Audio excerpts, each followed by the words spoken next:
గురుదేవులు వీరబ్రహ్మేంద్ర స్వామి వారు బ్రహ్మంగారి కాలజ్ఞానాన్ని మాత్రమే చెప్పారు అని అంటుంటారు. ఏమిటి గురుదేవుల కాలజ్ఞానం అంటే? అందరూ అనుకుంటాం వింతలు, విచిత్రాలు, విశ్వ ప్రళయాలు మాత్రమే ఇందులో ఉన్నాయనుకుంటాం. అవును. ఇది సాంద్ర సింధు వేదం. ప్రపంచానికి సంబంధించిన భవిష్యత్తు మొత్తం కూడా గురుదేవులు వీరబ్రహ్మేంద్ర స్వాముల వారి యొక్క కాలజ్ఞానంలో ఉంది. ఓకే. అందులో ఏం చెప్పారంటే, రెండక్షరముల పేరున్నవాడు దేశాన్ని పెక్కేండ్లు పరిపాలించెను. స్వతంత్ర భారతావని మొట్టమొదటి నుంచి పండిత్ జవహర్లాల్ గారి నెహ్రూ గారి యొక్క వ్యవహారిక నామం నెహ్రూ, ఈనాటి మన ప్రధానమంత్రి మోదీ, నరేంద్రనాథ్ మోదీగా పిలువబడే మోదీ యొక్క వ్యవహారిక నామం మోదీ.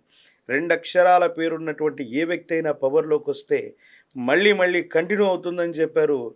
ఇలాంటి రకరకాలైనటువంటి వింతలు, విచిత్రాలే కాదు, విశ్వ ప్రళయాలే కాదు, ప్రపంచానికి సంబంధించిన భవిష్యత్తుతో పాటు ఈ కలియుగంలో విచిత్రవంతమైనటువంటి నవగ్రహాల యొక్క బాధపడుతున్న సమస్యాత్మకమైనటువంటి స్థితిగతుల్లో ఉన్న లోక కళ్యాణార్థం మనందరి జీవితాలని బాగు చేయడానికి ఒక ప్రశస్తవంతమైన మహామంత్రాన్ని కూడా సాంద్ర సింధు వేదమైనటువంటి కాలజ్ఞానంలో చెప్పారు.